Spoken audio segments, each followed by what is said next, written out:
Ben Shapiro is one of the most famous and skilled political debaters out there, and even if you're not into politics, his arguments are fun to watch.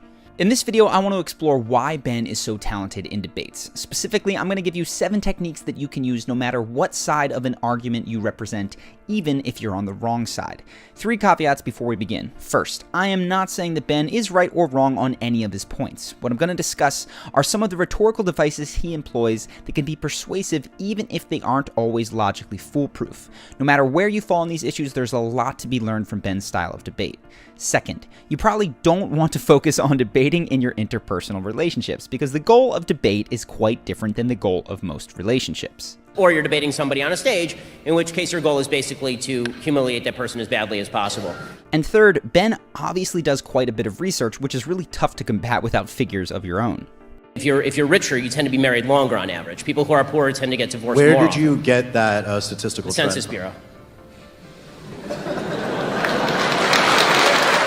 Now, research is necessary, but I'm more interested in the tactical side of the debate rather than the prep, so I won't go any further into it.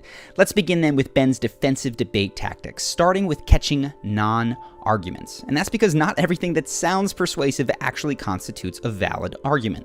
For instance, when you hear that 9 out of 10 fill-in-the-blanks believe something, that doesn't necessarily prove a point. That is an argument from authority, and though it might be compelling, more evidence is required to be deemed conclusive. So when people lean on authority in arguments, Ben knows to call them out on it, like in this example.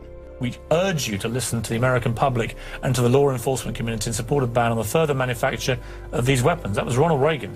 Okay, so? I mean, I can disagree with Ronald Reagan. You keep one of the great right-wing presidents of modern times agreed with me. So? Another common debate tactic that maybe isn't done on purpose and doesn't constitute a valid argument is getting emotional, particularly when the other person gets upset or offended. Now, when Piers Morgan did that, Ben wisely didn't engage him because simply being offended doesn't prove anything. He's mere standing on the graves of the children that died there. How dare you? I've seen you do it repeatedly, Piers. Like I say, how dare you? Well, I mean, you can keep saying that, but you've done it repeatedly. What you do, and I've seen you do it on the program. The late Christopher Hitchens put this same idea rather bluntly. If someone tells me that I've hurt their feelings, I say, well, I'm still waiting to hear what your point is. Right. Now, you don't necessarily need to be that abrupt, but pointing out that a point needs something beyond simple emotion in order to make it valid can make other debaters flustered. And from there, you can segue into the third defensive tactic that we're covering in this video, which is pushing for specifics. People often hold very broad opinions very strongly without necessarily being able to articulate what they mean concretely. And of course, this happens on all sides of the political spectrum. So when Ben is grappling with a very broad-spanning charge, he takes the necessary first step of pushing that other person to provide specific examples. I don't know what the Republican beliefs are. I mean, you're a young guy, but you certainly remember 2 years back when beliefs were completely the opposite of what they are now. Well, which which ones? Free trade. This is absolutely critical. Do not get wrapped up in defending generalized statements, even if you don't like them, because if any sort of blanket label is asserted against your position, or it's large institutions that are being branded one way or another, if you try to defend against that single phrase, you are already buying into an argument you don't understand, and that would be absurd. So instead, push the other person to relate exactly what they mean specifically, like in this example. What are you even talking about? When you say institutional racism, it's too broad. You at least have to name me the institution. Which one is the racist one? Which institution is racist? Tell me which, so we can fight it, seriously, so we can fight it together. I want to be on your side. I do. I want to fight racists. I think racism is, racist behavior is evil. I want to fight it with you. But I can't fight it if you're not showing me what it is. Similarly, and lastly on the defensive side, Ben knows his arguments inside and out, so he doesn't get sucked into defending points that his argument doesn't require. For instance, in this next clip, Ben is talking about how Trump will say outrageous things knowing that it sets the media ablaze. And his point is that Trump knows what he's doing, and he does it on purpose in order to control the news cycle. Now, when Don Lemon responds saying that Trump shouldn't be doing that, Ben doesn't bother defending the morality of his actions. He's only talking about the purpose of them. says some things that are outrageous, like people in the media aren't patriotic, knowing that people in the media are immediately going to turn it up to 12 on the Richter scale. But Ben, don't you think he should be he's going to truthful say in his that, comments, even if he's funny, and if you give him that, shouldn't he be truthful? And he wasn't. Of course, and I think that this is where the media. Here's my advice to people in the media. Now, recognizing that you can and should agree at points with the person that you're debating seems obvious, but it can be especially hard to do when people insult you. A general rule of thumb is that if the other person winds up attacking you, you are actually winning the debate. So Ben usually doesn't get sucked into defending his own honor, and he shows a great example of that here. Called it a hit piece, and in it, writer Jane Coaston says you have hollow bravery, calls your campus speeches shadow boxing, and if you wanted to be genuinely brave, you challenge, quote, some of the wrong-headed ideas held by your right-wing fans. How do you respond to that? Number one, I've never really attributed bravery to myself. I don't think that it's brave to walk on a campus and talk to kids. I think it's brave to be a member of the military. I think it's brave to be a cop. I think it's brave to be a firefighter. I don't think it's brave for me to walk with a security team at my side onto a stage. If I thought that I was going to get shot and murdered, then I probably wouldn't do it. So I don't consider myself part of that group anyway. Ben wisely doesn't bother defending his own bravery and instead sticks to the points that he knows are strongest to his argument. And that takes us to Ben's offensive strategies. One of the big ways that I see him stump his opponents is through the use of Snuck premises. Essentially, you introduce the exact point of contention as a given, and that's through the clever use of language. Now, this isn't to pick on Ben because we all do this from time to time. So first off, see if you can find the Snuck premise in this next case. From Planned Parenthood, as you may have noticed, I'm mostly against abortion. If you want to go to Planned Parenthood and get a contraceptive, go for it. I don't care. I do care when you start killing babies. This is a problem for me. Again, a Snuck premise introduces a contended point as a given, so what counts as a Snuck premise shifts with each position of each person involved in a debate. Now, in the context of the abortion debate, pro-choice versus pro-life, what is the Snuck premise that Ben just said? Here it would be the words, kill babies. This entire debate hinges on the personhood of the baby/fetus, and using the word baby implies personhood. So with that word, Ben is able to sneak in a premise that most of his opponents would probably disagree with, but he does it in a way that they don't notice, so they are stuck coming to the same conclusion that he does.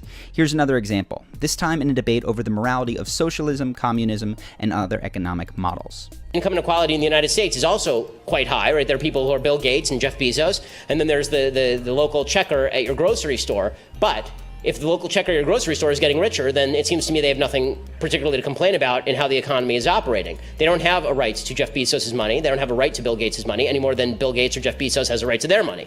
What is the Snuck premise in this case? It would be the idea that it is their money. A socialist or a communist might see the money that an owner of the means of production has, aka another rich person, as being stolen. So it wouldn't be their money in the minds of a socialist or a communist. But when Ben assumes the idea that it is their money, he makes a point that, again, his opponents might find disagreeable, but they won't really know where to poke the hole because they adopted his premise as soon as he said it.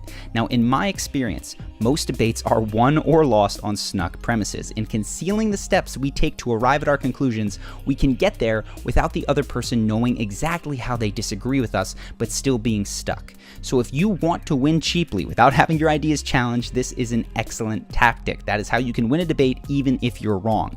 But to the degree that you can catch yourself, you're usually better off avoiding this, and it's usually more insightful and better for the relationship to bolster the opposition side, as we discussed in our video on Jordan Peterson, which I will link to below. Again, not to pick on Ben, just pointing this out as an example. I'm going to leave this for now and move to another effective rhetorical tool that I see from Ben. It's moving from the abstract to the concrete, and it looks like this. I think that focusing on poverty is a good thing to do. I think focusing on income inequality is not a good thing to do because there's no correlation between income inequality and relative rates of poverty.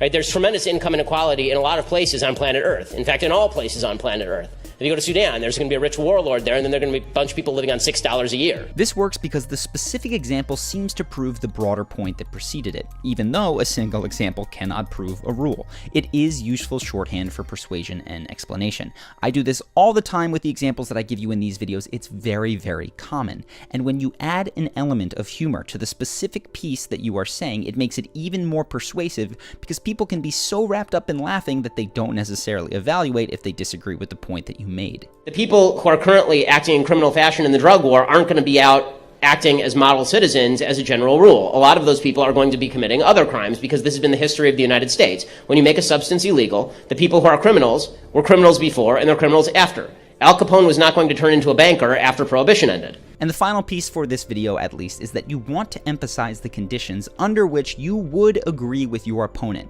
What evidence would you need? Now, we previously saw Ben do this with regards to institutional racism in a previous clip. Racist behavior is evil. I want to fight it with you, but I can't fight it if you're not showing me what it is. Here he is talking about Trump's impeachment and the Mueller investigations.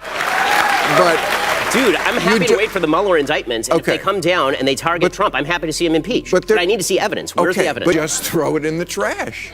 And if he throws it in the trash or quashes the Mueller investigation, then yes, impeachment should be on the table. Thank you, Ben. When done in good faith, this is a really admirable way to build consensus and settle a debate. But since I said that this video was going to have elements of how to win even if you're wrong, this can also be used as a smokescreen to make your opponent lose sight of a more effective way to win an argument and instead focus on giving you the evidence that you asked for. By the way, I am not saying that that is what Ben is doing here. I'm just saying that when you outline the conditions of what it would take for you to reverse your position, it can work as a diversionary tactic. So there you have it, 7 reasons that Ben Shapiro is so difficult to best in a debate, and 7 ways that you can win even if you're wrong.